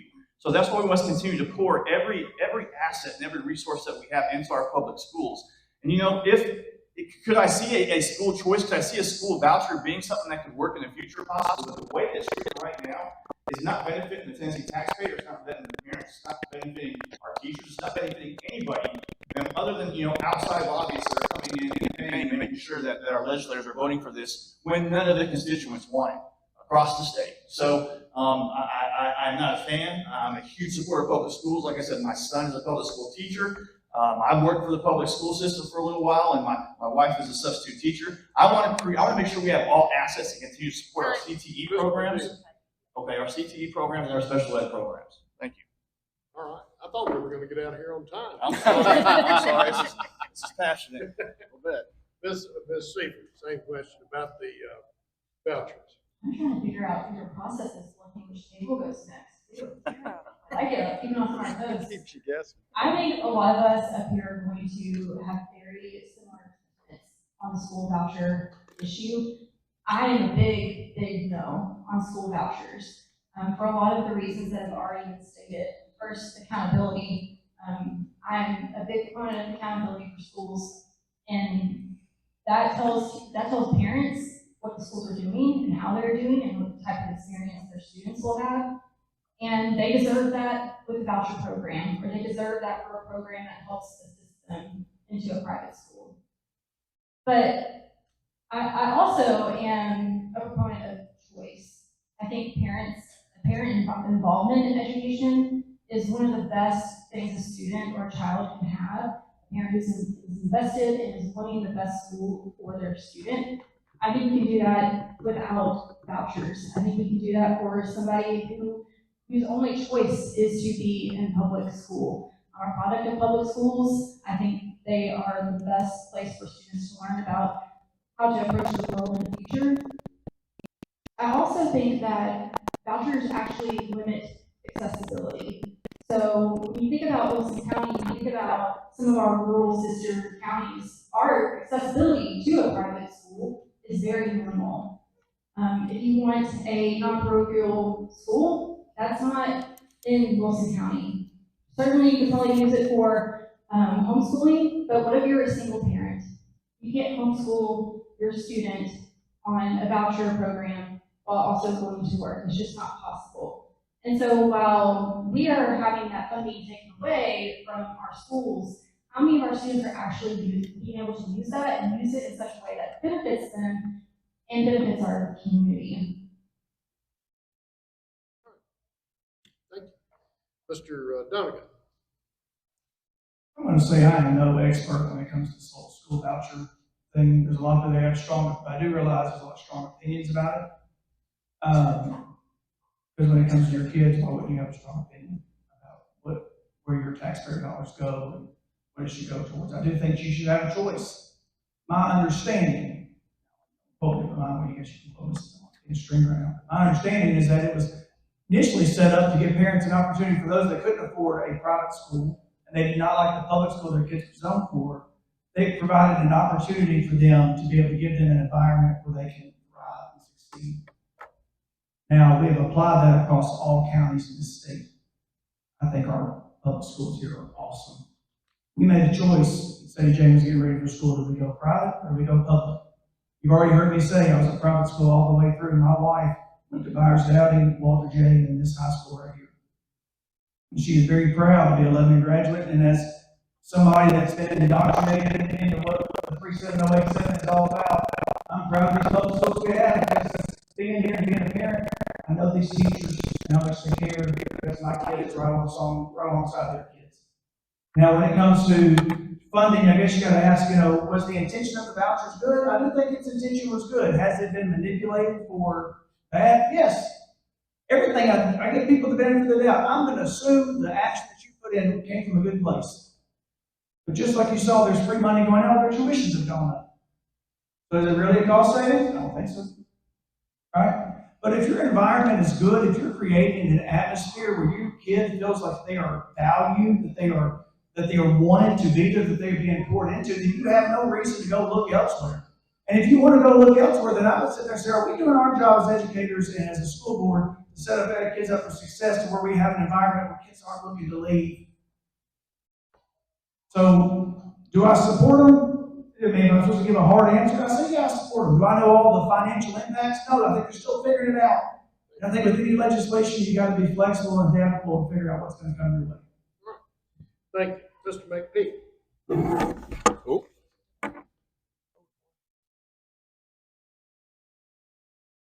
Anything that takes money away from our county, from our public schools is a bad thing.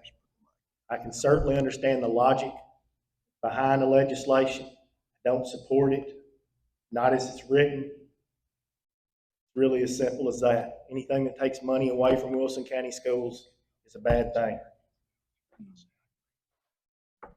Ms. Grandstaff. My answer is going to be short because everybody up here has said things about the vouchers. I do not whatsoever support the vouchers. Private schools don't have the same requirements that public schools have. They don't share their test data. They don't have to. They don't have to accept all kids. They get to pick and choose who they enroll. And it is in our state constitution that we fund our public schools. It doesn't say anything about funding our private schools. Thank you. Mr. Mack. I'll get us closer to going home. I'm against vouchers. The reason is because I'm a school board member and I'm focused on getting as much as I can for public schools. So I want that money. Show me the money. Ms. Bailey. I'll echo Mr. Mack's sentiment. I am emphatically against the voucher program. Myself and every person in my family is a product of public schools. Now, not in Tennessee. I am originally from Kentucky. But I'm also a child of two teachers, and I have teachers throughout throughout my entire family. So I see what those struggles are like. And then to see our state wage a war on public education, to the point now that we are dead last in the nation for school funding from a state source, is just, it's honestly sickening. But I'm also hearing some rumors across the state of private schools simultaneously building expansions. So that tells you what's happening there, in my opinion. I've heard a couple of people talk about, well, we're not sure if it's effective. Actually, a study came out a few months ago that says that nearly 73% of the recipients of the voucher program were already in private school or they were homeschooled. So we're missing the mark on like 27% of public school students are actually big in choice, which is the intention. In this position though, I want to say that I feel that I'm meant to be a bridge to help our schools excel in Wilson County, even when state officials don't feel the same. Final question that we're gonna have, and then we'll go to a 1-minute close-up. Just present yourself. I want to thank folks for their patience, but it's about partisanship and local politics in the races that we have.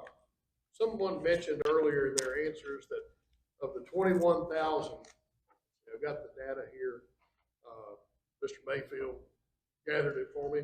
As of May 19th, we had 20,856 students enrolled in Wilson County schools. The budget for Wilson County schools is $281,625,000. That's what my granddaddy would call the big hog at the trough of public dollars.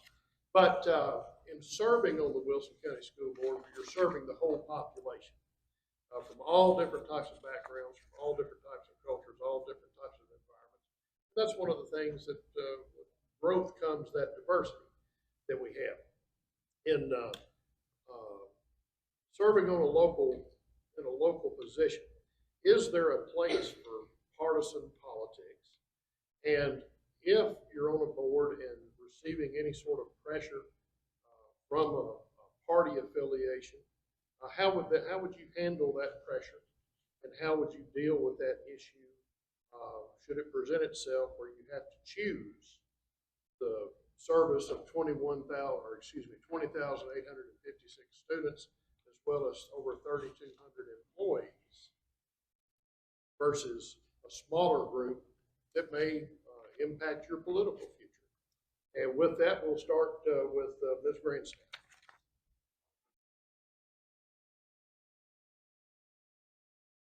I personally believe that partisan politics has no business on the school board. We're here to educate our students. I've talked to people all across the county in Zone 2, and they feel the same way when we talk about these partisan issues, such as you see these commercials on TV that we want. Our teachers are trying to recruit kids to become gay, or they're trying to recruit kids to be trans, or, you know, it's just totally disrespectful and downright wrong that our teachers are doing this in our county. They're not.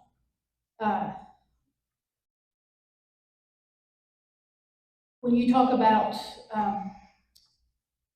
teaching the kids, we're here to teach every single kid, not just, or I get a little passionate about this part. We're here to teach all the kids, and that includes the LGBT community. If you try to erase those kids, you're erasing my life. And that has no place, that we can't let that happen in our schools. Mr. McPhee. What I feel about partisan politics has very little meaning. We have it, it's here. I'm a conservative because of my ideals, the way I think, the way I make decisions. That's why I'm a conservative. I'm not a conservative because I represent one side over another side. I spent 20 years in the community representing both sides, listening to both sides. 10 years at Lebanon High School. There was not one group there that would say I was unfair or lean the other way against them. Me being a conservative has nothing to do with who I'm going to serve or what I'm going to do. I do what's right by my ideals, not by what somebody tells me to do. Ms. Baker? I've said this 100 times, so I'll say it 101. I don't believe, sorry, I don't believe that partisan politics should play a role, especially in these county level offices. I've said it in one of my answers before, our children aren't Democrats, they're not Republicans, they're kids coming to school to learn. As far as pressure, I know a lot of you don't know me in my professional life, but I'm a civil engineer and I'm usually the only woman at the table with many men, and we're talking about millions of dollars, and I am not afraid to fight for what is right. As far as handling pressure from a particular political party, the good news is there's not too many Democrats here in Wilson County to pressure me. Thank you. Yeah. And I'm sorry, I think I missed the second part of your question. Can you repeat it, please? How would you deal with pressure from a group? Okay. You know, honestly, just to tie in my last 2 points, when you look at Zone 5 and you look at that constituency, you're seeing kids that, my kids go to Carroll Oakland, that's about half the zone. There's Tucker's Crossroads. It comes down into when you see that constituency, it's huge. It's also such a diverse demographic and such a diverse set of needs. And every time I'm going out canvassing, talking to these constituents, I'm hearing a different concern. I'm hearing about kids not being able to be driven from Carroll Oakland to Southside. I'm hearing about kids not being able to afford school supplies. So quite frankly, I'm here to focus on facts to serve that entire constituency, not just the loudest person in the room. Mr. Mack? I agree with Amy. You've heard our answers up here. Most of us were just saying, yeah, I agree with that. I agree with that. So you don't see a lot of partisan responses on this. I'm a lifelong Republican. I'm not ashamed of that. I'm running as a Republican, but got a lot of the agreement with folks from the other party. I will say that, I've always been committed when I was serving in a public office, whether it be in mayor or on the school board, that I see myself as representing everyone. All 21,000 students of Wilson County are equally important to me, as are their parents and their families. I have my conservative, I'm fiscally conservative. I'm socially conservative, so I'm not ashamed of that, but I don't think that there's a huge, great amount of difference between us as far as trying to do the best thing for our kids. I will say that I have encountered some pressure on making decisions, and I always do what I think is best. That it came up specifically in the hiring of the new school director. People were concerned that his officers were the right way, and that I shouldn't go anymore. But I hire a lot of people as a business owner. I never asked anybody, are you Republican or Democrat? And I wasn't going to do that for the school director as well. So I seconded the motion to hire him. And so that's how I handle that. That's how I'll continue to handle it. Mr. Dunnigan?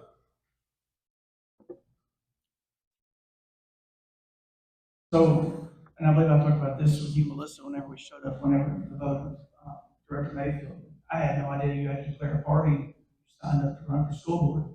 Still was shocked that was a thing, right?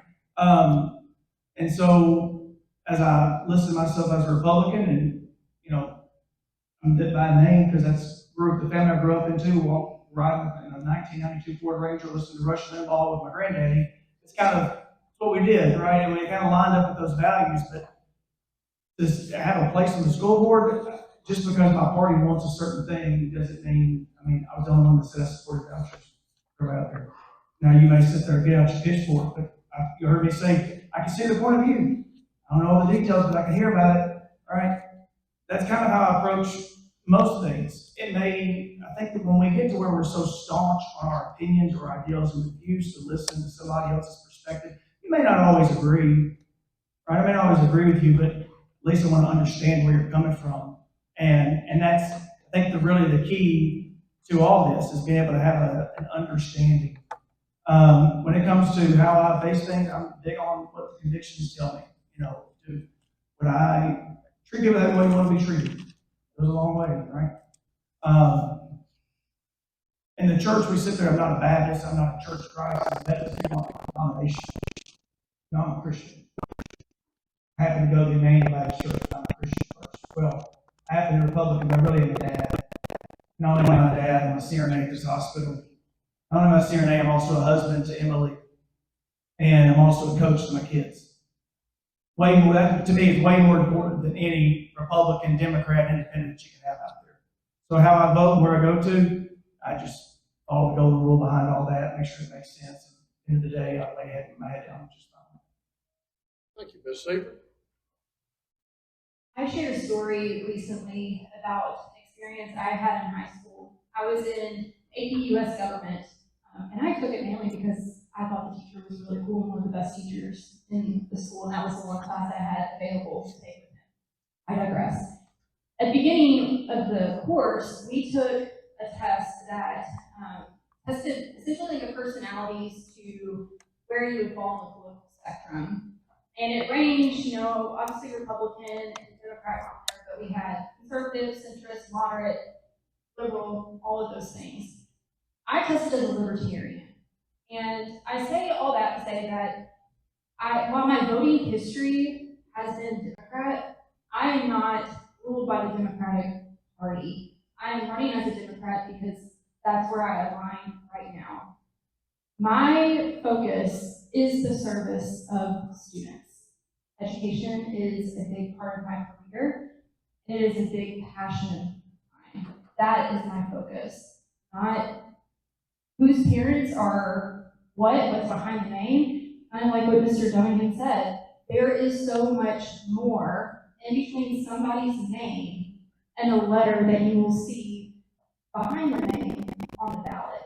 And I think that is so important, specifically within our local and county elections, because we are representing specifically our neighbors. And what our neighbors need and want, what our students need and what our teachers need and want from way before any type of party affiliation. And I'll be the first one to say, I think I've got some friends in the audience that would say I'm not pressured by anything. My personality is not one that tends to be pressured by anybody. I'm going to be a listener. I really enjoy listening to people and finding the solutions that are unique to them. Thank you. Mr. Lynch.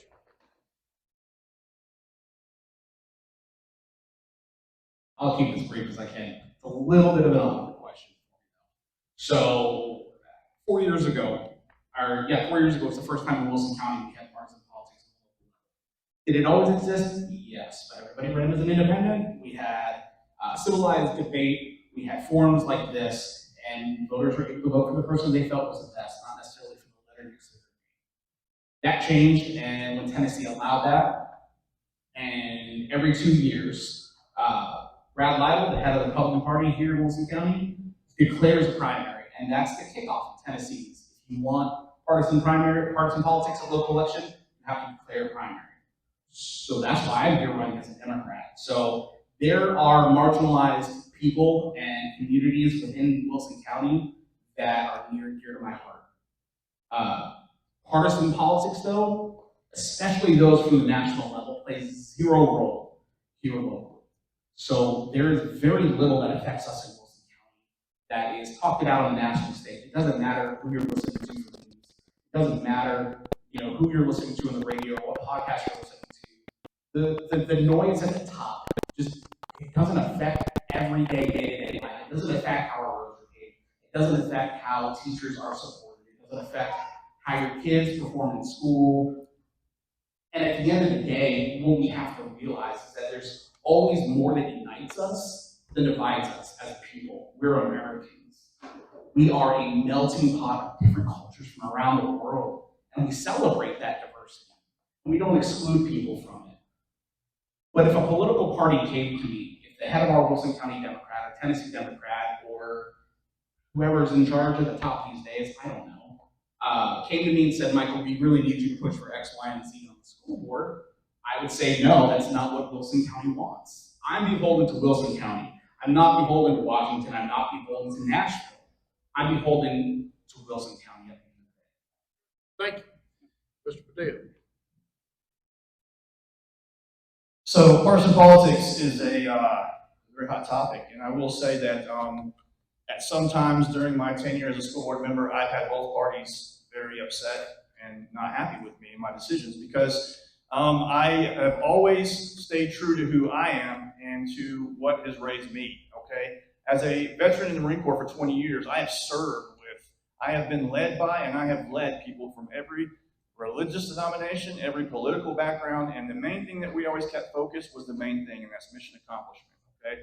And when I got on the school board, okay, yes, it was partisan, and yes, it is divisive, but I can tell you this, and I go back and forth on whether I think partisan politics should be involved at the local level, and I'll tell you why. It's because, unfortunately, as you can look at this forum, there's not a lot of people here, okay? I don't know how many people are watching. Unfortunately, voters do not pay attention as much as they should. If voters pay attention as much as they should, and they knew our background and our stances, and they came and heard us, then I would say there's no need for partisan politics. But when they don't, they've got to have something to go off of. And I think that something is whether they're going to identify with a conservative or they're going to identify as a liberal, a Democrat or a Republican. So if that's why somebody is going to vote for you, okay, that at least gives that voter here in Wilson County some little bit of information on how you're going to govern. You know, are you going to complain about what the federal and state level is doing? You're going to try to raise taxes here because that's what, you know, that's what other cities that have, you know, that are Democrat or liberal do. Or you're going to be a fiscal conservative and use the money that you have and make sure those are the types of things that letter that stands next to your name that means to some of these voters. So if you ask some of the voters, they'll tell you, I'm glad, are you running as a Republican or Democrat? Unfortunately, whether I agree, whether that's right or wrong, that's the reality that we live in, and that's how people are going to identify. That's just the world. You have to play on a team, and that's what team that we've signed up for. And by all of us signing up for Democrat or Republican, we're all agreeing to the partisan politics, because if not, we would have ran as independents. So we have in essence agreed to run. So all I can say is that every decision that I've made has always been the best decision. As you can tell, I will never be impacted by anybody on how I'm supposed to vote. Thank you much. Thank you for all your answers that you've given to these questions. Just to give you a little insight, I've bounced it around here and tried to be random just so all of you would kind of be on your toes. Because my first year in law school was like that. I was like, please don't call on me. Please don't call on me. So I had to pay attention to be ready every day. At this time, each of you can have a minute. Mr. Padilla, that's probably a minute and a half for you. Is the way you've been going. But if you give a minute to kind of wrap up your candidacy and appeal for your vote, and we'll start with Zone 2 and Ms. Grandstand.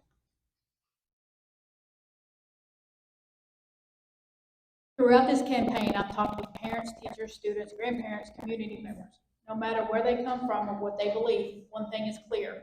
We all want the same thing: great schools and bright futures for our children of Wilson County. If elected, I want to be a positive voice, a good listener, and someone who works with others to find solutions. My decisions will always be guided by one simple question: what is best for our students? After spending 30 years in our classrooms, I know the challenges our schools face, but I also know the incredible people who make Wilson County schools such a special place. I'd be honored to continue to serve the community that has been my home my entire life. I respectfully ask for your vote for Wilson County School Board Zone 2. Thank you, and I want to leave you with one quote that I use while teaching that I try to live by every day. Be somebody who makes everybody feel like a somebody. Mr. McPhee? Anybody that's been involved in PTOs or coaching community ball teams knows that getting people involved is the hardest thing you can do. Everybody wants to enjoy the fruits, but nobody wants to do the work. I think I'm going to take my minute and say there's 4 tables of individuals up here with different backgrounds and different political views, and everyone I've listened to cares about this county, cares about these kids, and cares about these schools. Wilson County's lucky to have these individuals. I say that because politics is nasty. Running against somebody is nasty. People will say the meanest things about you and have no idea who you are. I want to thank my opponent because we've run a very civil campaign. I respect her, and I appreciate you. Appreciate everybody up here. Thank you. Mr. Blake. So thank you again, Judge Tatum and Ms. Dunn, for the opportunity to share my vision for Wilson County Schools. Tonight, I talked a lot, and what I've learned over the years is that listening is what's important. Wilson County is a very diverse place, and I want to hear more from other parents. So reach out. Any questions you may have. I want to listen. I want to further explain and expound. Just reach out. I've already told you how my experience will best fit me to serve you, my neighbors, but above all, I'm a public school parent just like you. We moved to Wilson County 5 years ago specifically for our public schools. My son Oliver is the reason why I'm running. A first grader who's growing by leaps and bounds. I'm there with you packing lunches every morning and rushing out the door to get him to school on time. I've been on Skyward this week registering him for first grade. It's a wild time. But I believe Wilson County does not have to settle for good enough.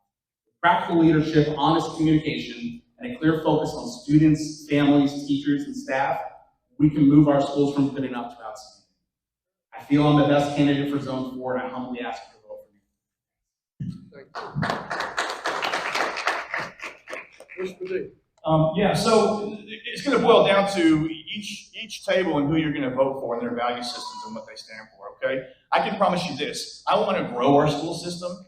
I want to make our school system better. I think our foundation is great, all right? If you listen, there's some, and even my opponent, they want to change Tennessee, okay? They want to change Wilson County. And I don't want to change it. I want to grow it, okay? So when you look at the things that we've accomplished, the things that I've accomplished for 4 years as a school board member, we've brought literacy rates up 10%. Okay? We've gotten through things 8 points higher than last year. We've handled all the educational and literacy, but we've also brought Wilson County values back to our schools.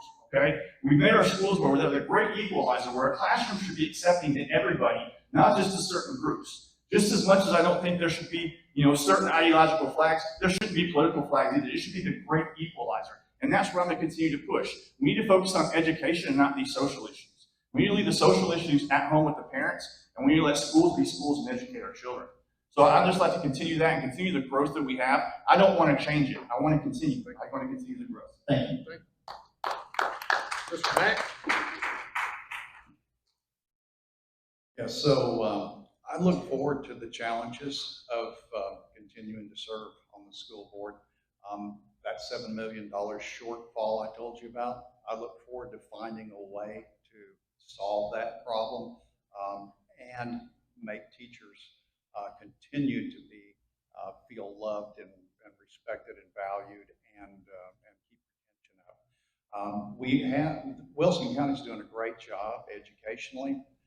Number 2 in Middle Tennessee, if you look at the test scores, but guess what? We're not number 1. Williamson County is well above us. Our scores are in the 50s, 60s, their scores are in the 70s. So I want to be number 1, and I want to be part of the team that helps push Wilson County in that direction, solve the budgeting issues that we've got. I think that my background as a veteran, an engineer, former business owner, former teacher, former mayor, all work together. And I'm gonna violate just a second and say that I found my opponent to be Thank you.